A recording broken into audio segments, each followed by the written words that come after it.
All right, welcome to our close reading of From Brown Girl Dreaming. Now, the first thing I want to point out is if it says from or excerpt, it's just going to be a little snippet from a bigger piece. So we're just going to do that close reading, that really intense analysis of the smaller bit of a bigger text. And that's something that we do sometimes with novels and things. We'll just take a little bit of it, a page or two, and we'll look at that. Our background, it says that Jacqueline Woodson in the 1960s moved from Greenville, South Carolina to Brooklyn, New York City. Brooklyn is a suburb of New York City. And she wrote Brown Girl Dreaming to tell about her childhood experiences growing up in both places. It's a memoir, and it recalls important events from that section of her life when she was young and growing up, and that transition and moving. And it's unique because memoirs are usually prose, which is like paragraphs and sentences, and she wrote it in verse or poetry. Okay, so whenever you're annotating, you want to read with a purpose, and our purpose is first to understand first person point of view. Okay, so you should know a little bit about point of view, but first person is when we say I and me, and we're going to be thinking about why does she write it from that first person as we read it. How does that help us understand her thoughts and feelings? We're going to look at the poetry elements. Okay, so you might write these things at the top of your paper, poetry elements. So thinking about lines, stanzas, those elements of poetry. And then the big one that I want you to look at is mental images. So how does she create mental images, like things that we can see in our minds as we are reading? And finally, this is a big word, so I'm going to leave lots of room. Onomatopoeia. A-T-O-P-O-E-I-A.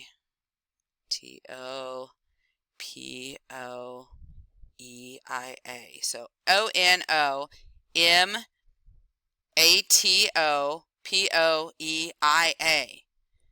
That is a big word that means words that sound like an object or action.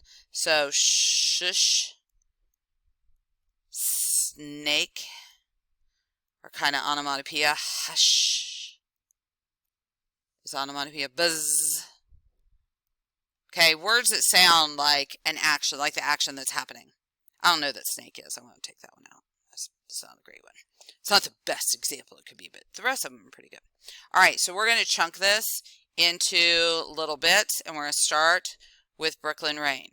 Okay, so the things we're focused on: first person point of view, poetry, mental images that are created, and any words that pop out to us. Shush, hush, buzz. Okay, so if you think that's a lot, you're not wrong, but that's why we're doing it together. So we're looking at things together, and this is how we grow. We're pushing ourselves. We're jungle tigers. We're pushing ourselves out of our comfort zone to be the best readers, and then that helps us be the best writers we can possibly be.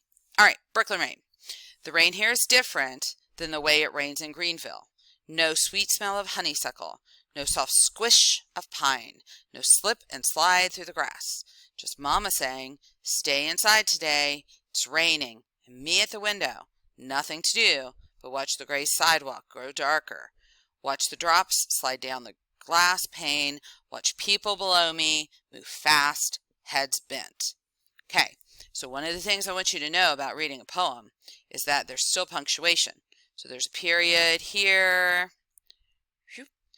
There's a period here, there's a period here, there's commas, and so we pause, and then we, have a little stop at a period. Okay, so I'm going to do that chunking strategy that we talked about. The rain here is different than the way the rain smells in Greenville. So rain having a smell, that is a mental image. Okay, I can think of how rain smells, and sometimes in Lubbock it smells dusty. Sometimes it's so dry and dusty that when the rain starts, it kicks up that dust. And when I walk outside, the rain smells dusty. But where I grew up, it was in Ohio up north, and it would smell really fresh and green and clean. In different places, the rain smells differently. So she says in Greenville, it smelled like honeysuckle, which is a flower. Okay? Mama is saying they have to stay inside. It's raining. So there's italics there. And I see some words, squish, that I think are the onomatopoeia. And I see color words. So I want to, that mental images are going to be colors, shapes. Okay, so the sidewalk growing darker, that's going to be that dark gray color, so that is referencing a color. The drops, no slip and slide through the grass. Okay, lots of good words in here that really give me that image of I'm stuck inside. If I was in South Carolina, I could go outside and play in the grass and be out there where it smells like honeysuckle.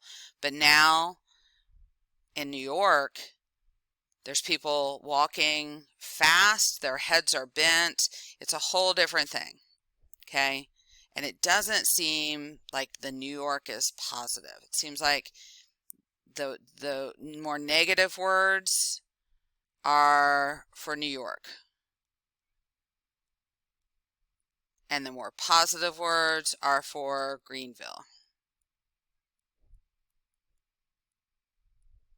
Okay. I'm going to keep going. Already there are stories in my head. I shouldn't have said it that way. See, I stopped, and it makes more sense if I just read the sentence. Already there are stories in my head. Already color and sounds and words. Already I'm drawing circles on the glass, humming myself someplace far away from here. Okay, humming is that mental image. I can see someone humming, and far away from here. So doesn't seem to want to be in New York.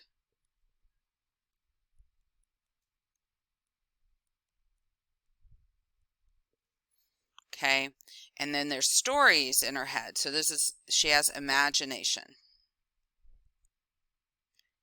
And that includes color and sounds and words. Okay, so she's using her imagination. Down south. So she's using her imagination. She doesn't want to be in New York, so she's saying down south. So that would be where she's from, in Greenville. There was always someplace else to go. You could step out into the rain, and Grandma would let you lift your head and stick out your tongue and be happy. Okay, wants to be back